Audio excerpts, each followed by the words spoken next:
காயத்ரி நீ தான் சொல்லணும். நீ பாத்துட்டியா ஃபர்ஸ்ட்? ஃபர்ஸ்ட் ஆஃப் ஆல் நீ சொல்லு, எதுக்கு இந்த படத்தை நீ சூஸ் பண்ண, இதை வந்து பாப்போம் அப்படின்னு சொல்லி நீ சொன்னு சொல்லு. நெக்ஸ்ட் நான் சொல்றேன். டிவில ஆக்சுவலா ஓடிட்டு இருந்துச்சு. எப்படி சொல்றது, அன்எக்ஸ்பெக்டடா அது என்ன சேனல் தெரியல, ஏதோ சேனல் டிவி போட்டுட்டு இருந்துச்சு. இது படம் அப்படின்னா ரஜினி இண்டஸ்ட்ரி இருந்தாப்புல என்ன படம் பார்த்தா போயிட்டு இருக்கு. இந்த மாதிரி அது அந்த ஃபர்ஸ்ட் ஹாஃப்ல வரும்ல, நமக்கு என்னன்னே தெரியாது, புரியாது, ஏன் அப்படி நடக்குது அப்படிங்கும்போது அதை ரிவீல் பண்ணும்போது இது மாதிரி செம ஷாக்கு. நீ என்கிட்ட வந்து இந்த படத்தை பார்க்க சொன்னப்ப என்ன சொல்லினா, ஒரு எக்ஸைட்டிங் மொமெண்ட்டை சொல்றன்ற பேர்ல அந்த படத்தோட மெயின் ட்விஸ்டையே ரிவீல் பண்ணி, இது மாதிரி ஒரு படத்துல வந்து ரஜினி நடிச்சிருக்கான், நீ பார்த்திருக்கியான்னு எனக்கு எக்ஸைட்மெண்ட். ரஜினி வந்து ஒரு ப்ளூ ஃபிலிம் படத்தோட டைரக்டரா வந்து ஒரு கேரக்டர் பண்ணியிருக்கான், நீ பார்த்திருக்கியா அந்த படத்தன்றப்ப நம்மளுக்கு எல்லாருக்குமே எக்ஸைட்மெண்ட் ஆகும். ரஜினி அந்த மாதிரி ஒரு கேரக்டர் பண்ணியிருக்கானா அப்படின்னு எனக்கு ஷாக்கு.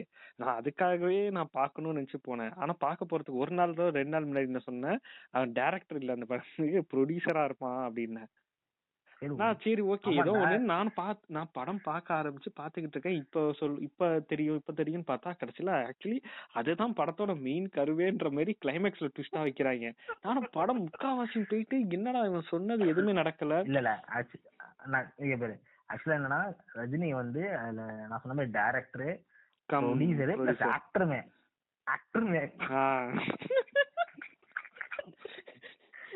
நான் வந்து ஒரு இதான் கேரக்டர் ரிவீல் பண்ணிட்டு இருக்கேன். அதுல யூஸ் பண்ண டெக்னிக்ஸ் நிறைய இது வந்து எப்படி சொல்றது, ஃபியூச்சர்ல நிறைய படத்துல யூஸ் பண்ணது அவன் முன்னாடியே காட்டின மாதிரி தான் எனக்கு இருந்துச்சு. என்டர் ஆஃப் தி டிராகன் தான் நினைக்கல, ரிட்டர்ன் ஆஃப் தி டிராகனா என்டர் ஆஃப் தி டிராகன் ஏதோ ஒரு படத்துல சேம் அந்த கிளைமேக்ஸ் ஃபைட் வந்து இருந்திருக்கும்.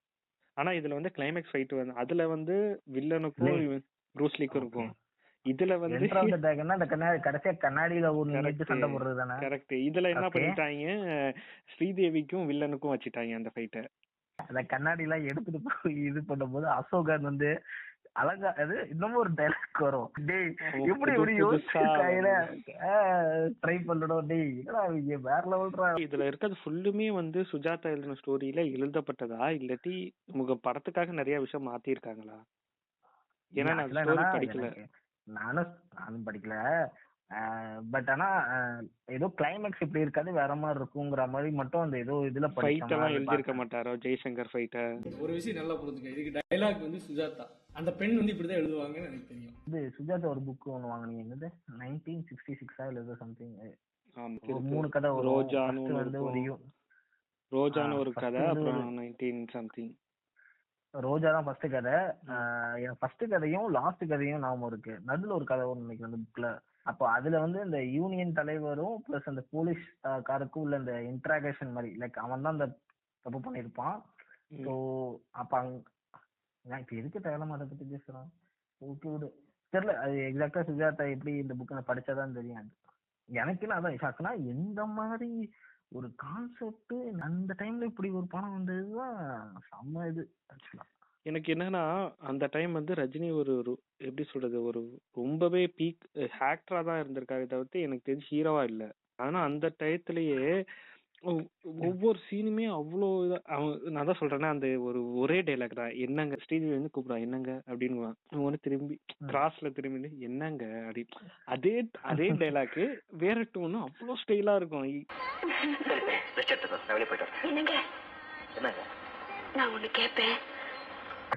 நம்ம 1976 அப்பயே அந்த படத்தை பார்த்துருந்தா நம்ம இந்த அளவுக்கு சொல்லிருக்க மாட்டோம். இப்போ நம்ம தெரியல இப்போதைக்கு எப்படி எவ்வளவு டைமென்ஷன் எவ்வளவு இதுன்னு. இப்ப நமக்கு அந்த படத்தை பார்க்கும் போதுதான் எனக்கு இன்னும் ரொம்ப அது பிடிச்ச மூமெண்ட்னு வச்சுக்கேன். என்ன நேரா போயிட்டு இந்த மாதிரி ஸ்ரீதேவி தப்பிச்சு ஓடிவா, போயிட்டு காப்பாத்திட்டு மறுபடியும் வீட்டுல விட்டுட்டு செக்யூரிட்டி கொடுக்க போயிட்டு செக்யூரிட்டி போங்க ஆரம்பிச்சு, ஜாக்கிரதையாரு, என்னுடைய அனுமதி இல்லாம ஒரு பிள்ளை வீட்டை விட்டு வெளியே போக கூடாது. எங்கெல்லாம் ஒரு சீன் கொடுத்துட்டாங்கன்னா அந்த கேப்ல எங்கெல்லாம் ஃபில் அப் பண்ண முடியுமோ ஸ்டைல்ஸ் எல்லா இடத்துலயும் ஃபில் பண்ணி வச்சிருவோம்.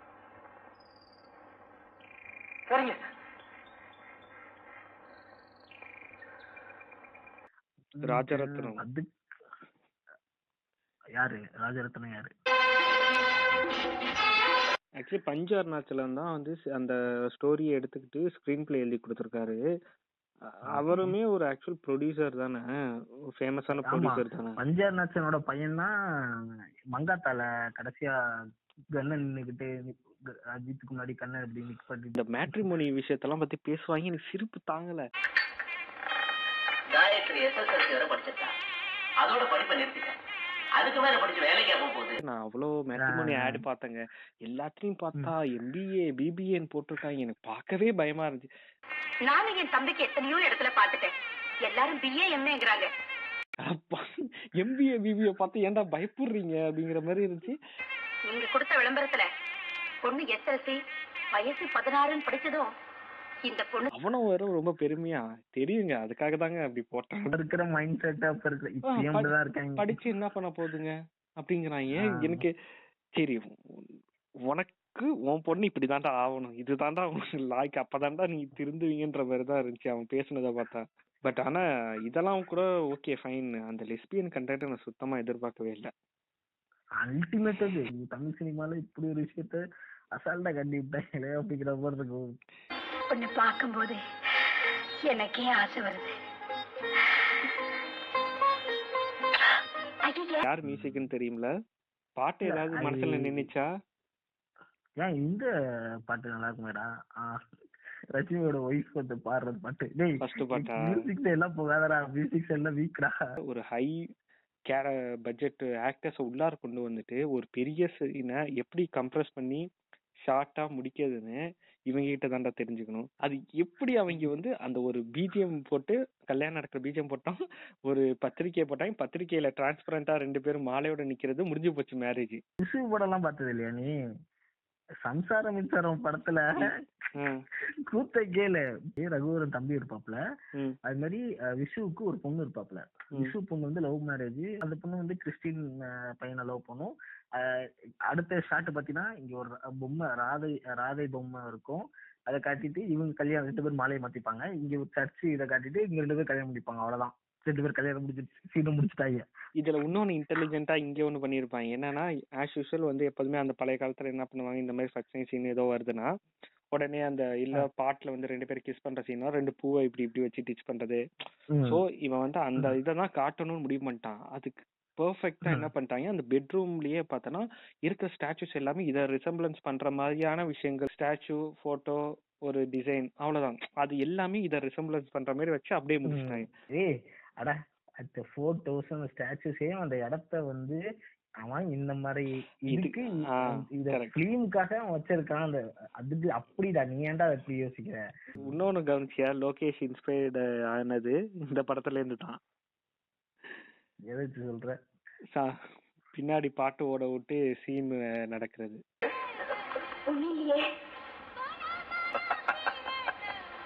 இவ உட்காந்து டேப் ரிகார்ட்ல ஆஸ் யூசுவல் எப்போதுமே அவன் பாட்டு கேட்டுட்டு இருப்பா.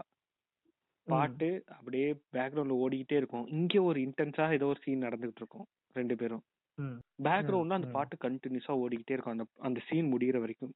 மனசுக்குள்ள எதுவும் வச்சுக்க கூடாது. எங்க வீட்டுல எல்லாரும் வெளிப்படையா பழகுவாங்க. மனசுல ஒண்ணு வச்சு வெளியே ஒண்ணு பேசுறது எங்க யாருக்குமே பிடிக்காது. ஜெய்சங்கர் பட் ஆனா இந்த படத்துல டோட்டலா அந்த டிஃப்ரெண்டா இருந்துச்சு. அந்த ஆட்டிடியூட், அந்த ஜாலியா அவன் வந்து யாரு நம்மால அந்த சிச்சுவேஷனை ஹேண்டில் பண்றது, சிச்சுவேஷன் அந்த டயலாக் டெலிவரி தான் சொல்றேன்.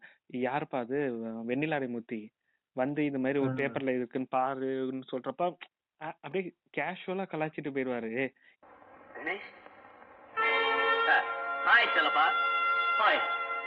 ஒரு முக்கியமான விஷயம், ஒரு அபல பொண்ணு ஆபத்துல மாட்டிக்கிட்டா, அவளை எப்படியாவது நாம காப்பாத்தி ஆகணும். சரி, இதுக்குதான் ஜெய்சங்கருக்கு இவ்வளவு ஃபேன்ஸ் இருந்திருக்காங்க போல இருக்குன்னு அப்பதான் தெரிஞ்சுச்சு. மண்டைய பார்த்து ஜெய்சங்கர் ரசிகர் விஜய் ரசிகரா? இப்ப ஜெய்சங்கர் வந்து காப்பாற்ற போறான்னு நான் முன்னாடியே டிவில பாத்துட்டேன். பட் ஆனா இந்த விஷயம் ஜெய்சங்கருக்கு எப்படி தெரிய வைக்க போறாங்கிறது எனக்கு அது அந்த இது பிடிச்சிருந்துச்சு. அது அங்கேருந்து இவனை வெண்ணிலாடை மூர்த்திக்கு போய் வெண்ணிலாடை மூர்த்தில இருந்து அந்த கனெக்ட் ஆகி போற. வெண்ணிலாடை மூர்த்தி இவ்வளவு நல்லா காமெடி பண்ணுவாருன்னு எனக்கு இப்பதான்டா தெரியும். ஒரு சீனையே டேக் ஓவர் பண்ற அளவுக்கு இருந்துச்சு அந்த படத்துல. ஒரு இடத்துல ஸ்கிரீன்ல யாருமே இல்லனாலும் ஹோல்ட் பண்ற அளவுக்கு அந்த கெபாசிட்டி இருந்துச்சு. கெபாசிட்டி இருக்குல்ல நீ சொல்லுதே, அதுக்கு சொல்றடா, எல்லாம் இருக்கிறதால தான் இவ்வளவு வருஷம் sustain ஆயிருக்காப்ல. Hi sweetie, what time you finish your duty? How about a tutti frutti? ஃபைனலா இந்த படத்தை ஏன் பார்க்கணும்னு வந்து நீ சஜஸ்ட் பண்ணுவ அப்படின்னு சொல்லு. சஜஸ்ட் எல்லாம் பண்ண மாட்டேன். ஏன்னா சஜஸ்ட் பண்ண போறேன். அப்புறம் எதுக்குடா என்ன சஜஸ்ட் பண்ண? அதான் சொல்றேன், நான் எது சொன்னாலும் கேட்பேன். இந்த போய் பாருடா பார்த்துட்டு நீ வந்து இது இல்லைனாலும் வேற படம் பாத்துக்கலாம் அப்படின்னு கூட சொன்னேன். நான் இருந்தாலும் என்ன சொன்னேன், இல்ல இந்த படம் தான் நம்மளோட ஆரம்ப புள்ளியா இருக்கணும். இந்த பேர் வந்து எனக்கு ரொம்ப மைண்ட்ல உறுத்திக்கிட்டே இருந்த பேரு. ஏன்னா ரொம்ப ஊத்திட்டு இருந்த பேரு. இல்ல அந்த பேர் வந்து ரொம்பவே கத்தருக்கு தெரிஞ்சு கத்தருக்கு அது பேர் மேல ரொம்ப ஈர்ப்பு ஸ்கூல்ல இருந்து. கந்தருக்கு இருந்துச்சா? எனக்கு பேரு ஈர்ப்புலாம் இல்ல. அந்த டைட்டில் அந்த பேரு ரொம்பவே விளையாண்டுடுச்சு. இந்த பேரை வச்சு நிறைய விளையாட்டுகள்லாம் நடந்துச்சு. அப்பெல்லாம் அந்த டைம் தான் வந்து நிறைய ஆக்டிங் டீச்சர்ஸ் வந்த டைம் நம்ம ஸ்கூலுக்கு.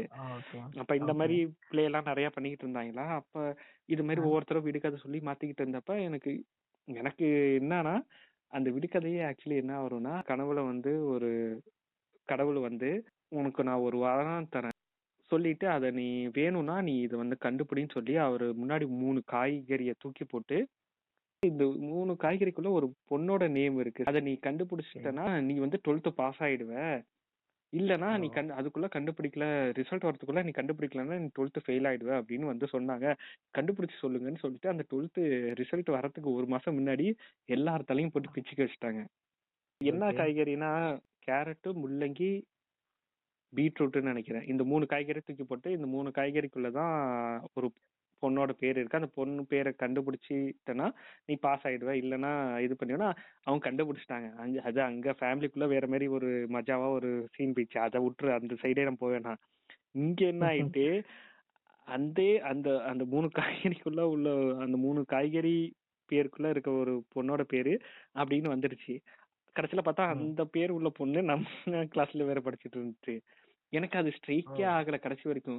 கடைசியில யாருமே கண்டுபிடிக்கணும்னு சொல்லிட்டு நானே இதுதான் ஆன்சர்னு சொன்ன பிறகு என்ன பண்ணிட்டேன், அந்த ஆன்சர் வந்து சொல்லவும் இல்ல, சில பேருக்கு மட்டும் தெரியட்டும்னு சொல்லிட்டு எழுதி இதுதாங்க ஆன்சர்னு சொல்லி கொடுத்துட்டேன். எல்லாரும் பார்த்துட்டு ஓ இதுதானா, இதெல்லாம் என்ன ஏமாத்த வேலை மாதிரி இருக்குன்னு சொல்லிட்டு குடுக்க போறப்ப அந்த பொண்ணு முறைச்சிக்கிட்டே இப்படின்னு கொடுத்துச்சு. நான் வாங்க போறோம், வெடுக்குன்னு இழுத்துச்சு, மறுபடியும் கொடுத்துச்சு, மறுபடியும் வெடிக்குச்சு. அப்புறம் தான் நாம வந்து ஐயோ உன் பேரும் காயத்ரி தானா. சரி, நான் ஆன்சர் கேட்டேனா இல்ல, நான் ஒரே ஒண்ணு கேக்குறேன், நான் ஆன்சர் கேட்டேனா? நீங்க எல்லாம் பாத்துட்டு இதை உட்காந்து 1/2 மணி நேரம் பாக்குறீங்க, முண்டமே வேஸ்ட் ஆவாக்கு டைம்.